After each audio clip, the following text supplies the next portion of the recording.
Marilah ini kita mulai. Kita awali dulu dengan memanjatkan doa kepada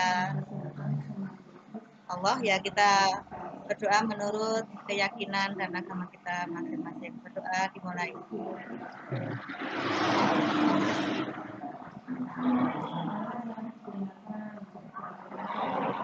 Doa selesai. Terima kasih Bu. Sebelum dimulai, biar lebih fresh lagi, ini sudah semakin malam. Saya karena sambil pegang laptop, saya mau pakai tangan saja. Ya. Tetapi saya minta kamera sama suara dihidupkan biar saya tahu suaranya. Ya. Jadi permainan atau ice breaking dari saya itu kalau saya pakai satu jari, Bapak Ibu bilang ngak gitu ya, ngak. Kalau dua jari, ini. Kemudian kalau tiga jari, ni, no. Nah, jadi Na, ni, no. Ya. Siap deh, siap. Latihan konsentrasi. Ya, kita mulai. Na, ni. Saya ulangi. Na, ni, nong. Nang, ning, nong. Ya. Ngak. Ngik. Ngok. Ngak. Ngak. Ngak. Lama-lama jadi bebek semua. Jadi ngak.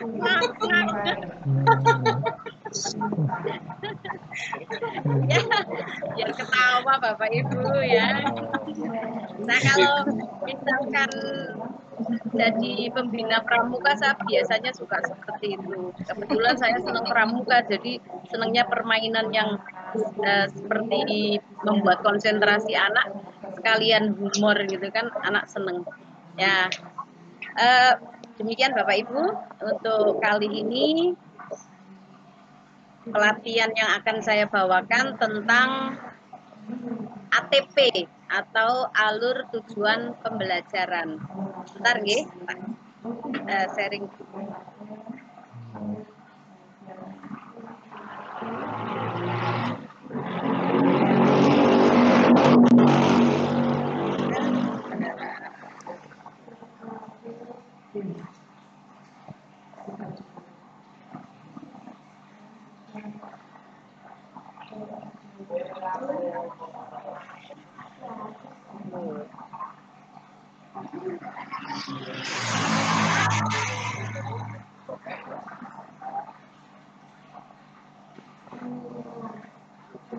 Sebentar ya Pak, malah filenya hilang kemana ini?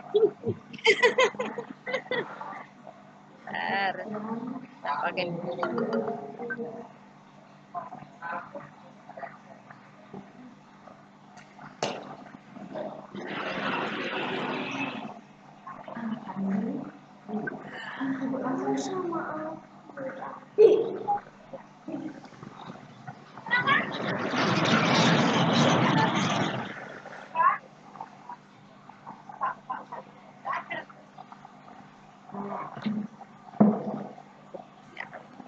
Sudah kelihatan Bapak Ibu? Masih muter, ya udah kelihatan. Ya. Oke. Nah, saya mulai ya. Untuk konsep alur tujuan pembelajaran. Saya akan menyampaikan 3 topik di sini. Yang pertama adalah capaian pembelajaran, yang kedua alur pembelajaran, dan yang ketiga tujuan pembelajaran. Capaian pembelajaran. Jadi seperti yang kita ketahui bahwa capaian pembelajaran atau kita singkat CP itu adalah kompetensi yang diharapkan dapat dicapai oleh siswa di akhir fase. CP di sini kita semuanya sudah tidak usah mikir ya Bapak Ibu, karena sudah dipersiapkan oleh pemerintah. Seperti ketika zaman kurikulum 2013 itu semacam KIKD atau kompetensi inti dan kompetensi dasar. Untuk kurikulum sekolah penggerak ini. Kemudian sesuai dengan filosofi Ki Hajar Dewantoro yang mengatakan bahwa setiap perkembangan anak itu berbeda sesuai dengan karakteristik masing-masing anak, maka kompetensi yang diharapkan pada kurikulum sekolah penggerak ini dapat dicapai oleh siswa di akhir fase. Dan CP atau capaian pembelajaran ini terdiri dari 6 fase yang dimulai dari fase A itu untuk anak kelas 1 sampai 2 SD, kemudian fase B anak kelas 3 sampai kelas 4, fase C itu diawali kelas 5 dan berakhir di kelas 6, kemudian selanjutnya ada fase D kelas 7 sampai 9, fase E kelas 10, dan fase F kelas 11 sampai 12. Jadi kalau untuk SD Bu Juwariah besok kalau kurikulum sekolah penggerak kelas berapa itu? Fase apa Bu? Fase A kayaknya Bu. Kelas 1 atau kelas 2? Kelas 1 2 biasanya. Berarti fase A. Ada yang mengajar kelas tinggi Pak Denny, kelas tinggi Pak Denny?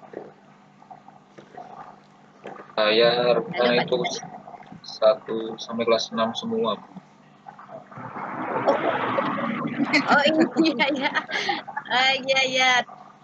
Sama dengan saya berarti ya. Kalau di sekolah yang Klaten itu semuanya sepertinya ini ya, jadi guru kelas semuanya, enggak ada guru agama gitu ya? Iya, guru kelas. Jadi materinya semuanya. Oh gitu ya ya. Iya. Agak beda. Ya. Demikian. Jadi kita sekarang sudah tahu ada fase dari A sampai F. Kita lanjut.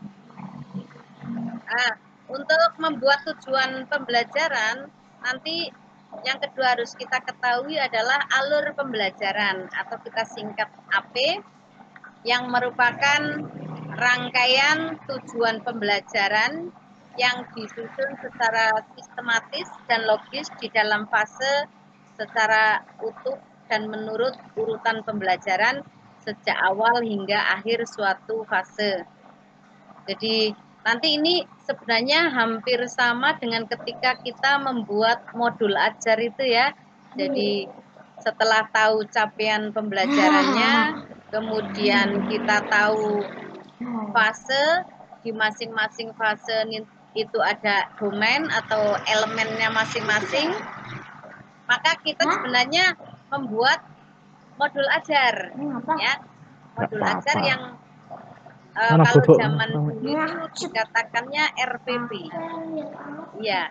Jadi cuma untuk modul ajar memang ada komponen-komponen yang berbeda dengan RPP di kurikulum 13. Jadi lebih lengkap, dan di situ sebenarnya ada poin yang tersendiri yang namanya profil pelajar Pancasila.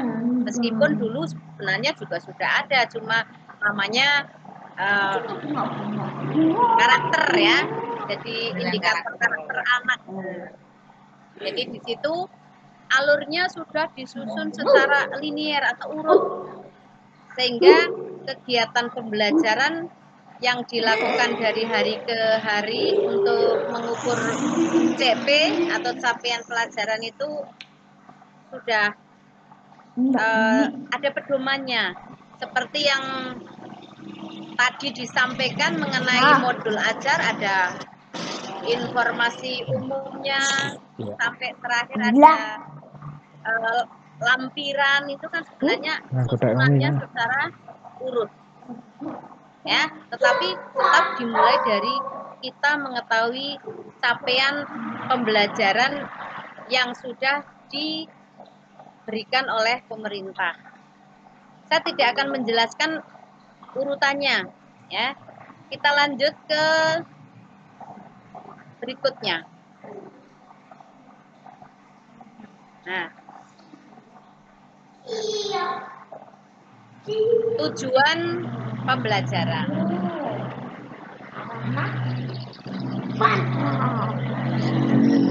Jadi ketiga, tujuan pembelajaran. Tujuan pembelajaran itu dikatakan sebagai kompetensi yang ingin dicapai oleh kita sebagai pendidik kepada peserta didik di akhir pembelajaran. Kalau kita lihat di sini alurnya, untuk membuat alur tujuan pembelajaran, dari mulai kompetensi, ada kemampuan yang dapat didemonstrasikan oleh siswa, kemudian ada kontennya, konsep utama yang perlu dipahami di akhir suatu unit pembelajaran, dan kemudian ada variasi keterampilan berpikir yang perlu dikuasai siswa untuk dapat mencapai tujuan pembelajaran, dan ada capaian pembelajaran yang merupakan awal atau pedoman kita dalam membuat tujuan pembelajaran. Seperti kalau di sini kompetensi yang diharapkan dapat dicapai oleh siswa di akhir fase A, dimulai dari misalkan fase A dimulai dari kelas 1, itu kita lihat capaian pembelajarannya apa, kemudian elemennya, baru menurun kepada tujuan pembelajaran 1, 2, 3, dan seterusnya. Kemudian masing-masing tujuan pembelajaran bisa ada 1, 2, 1, 1, 1, 2, 1, 3, dan sebagainya. Nanti saya akan berikan contoh di tujuan pembelajaran yang saya buat di bawah. Nah, ini contoh ATP atau ini contoh biar Bapak Ibu juga tahu tentang pendidikan agama Buddha dan budi pekerti. Ya, jadi di sini saya ambil di fase B, elemennya etika. Kemarin berkali-kali saya sudah menyampaikan. Jadi kalau kita lihat capaian pembelajarannya di sini pada akhir fase B, berarti kelas berapa nggih Bapak Ibu? Kalau pada akhir fase 4. Akhir fase, Bu. Kelas 4 berarti. Kelas 4 ya, kelas 4 ya. Peserta didik mengklarifikasikan dan menjalankan nilai-nilai Pancasila Buddhis, kesempurnaan atau parami, dan sila bodhisattva berdasarkan pada kesadaran terhadap nilai-nilai sederhana, hukum sebab akibat yang saling bergantungan dalam melaksanakan aturan dan sopan santun di masyarakat, dan melakukan musyawarah sederhana untuk mufakat dalam menyelesaikan masalah sosial di lingkungan sekolahnya, serta masalah kebersihan dan kelestarian lingkungan sekitar. Ini elemennya etika, jadi yang di bawah ada ada mufakat, masalah kebersihan dan sebagainya. Tetapi kalau kita ambil yang atas, coba itu kan peserta didik mengklarifikasikan dan menjalankan nilai-nilai Pancasila Buddhis. Itu di sini bisa saya buat 2, 3, atau 4 tujuan pembelajaran. Ini saya contohkan 2 saja. Jadi yang pertama 1, tujuan pembelajaran 1.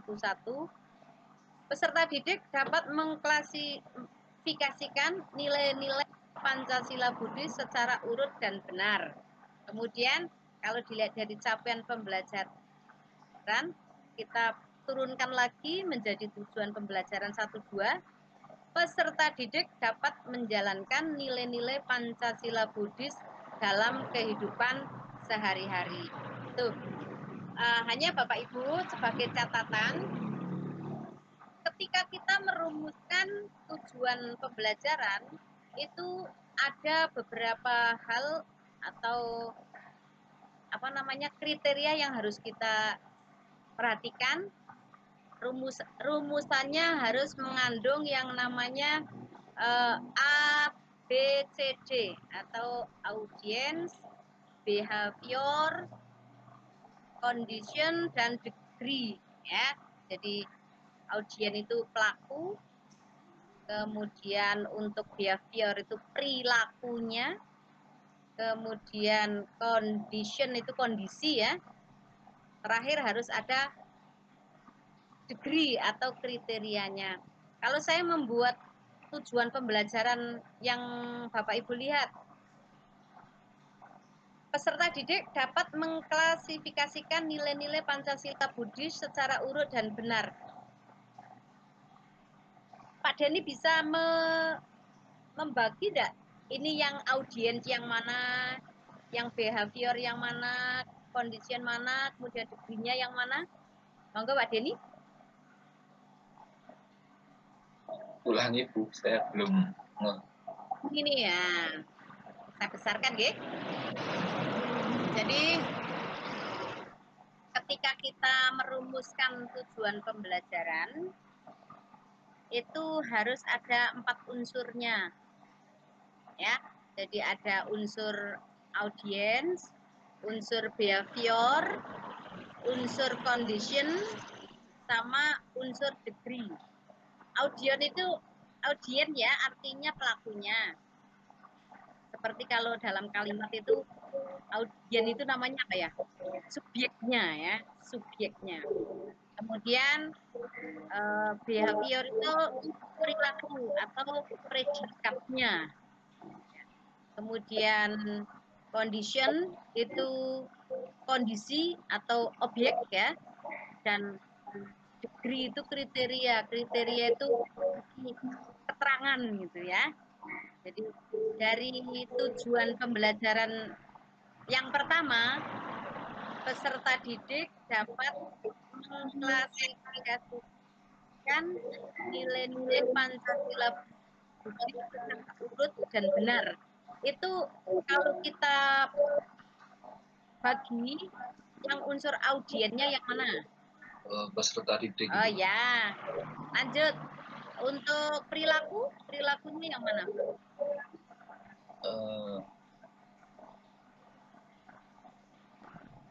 Mengklarifikasikan. Ya, dapat conditionnya atau kondisi. Urut dengan benar. Kalau di sini bukan urut dan benar, tapi nih nilai-nilai Pancasila Buddhis. Jadi kondisi itu seperti objeknya itu kan.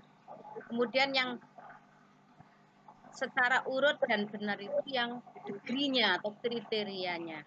Ini sebagai pengetahuan saja Bapak Ibu, supaya besok ketika kita merumuskan tujuan pembelajaran, unsur-unsur 4 hal itu bisa ada di dalam rumusan tujuan pembelajaran kita. Jadi itu ATP atau alur tujuan pembelajaran yang bisa saya sampaikan. Untuk selanjutnya ada pertanyaan tidak Bapak Ibu? Monggo. Monggo kalau misalkan ada pertanyaan atau masukan, yang pasti saya harapkan masukan sih. Kalau pertanyaan kan saya takutnya enggak bisa menjawab. Ya, jadi monggo kalau ada tidak Pak Panca, Pak Afan, Bu Juwariah kemana ini? Halo Bu Juwariah. Hilang. Oh. Ya. Tidak Bu, Gak sudah ada? paham. Okay. materi boleh, Bu. Boleh. Monggo.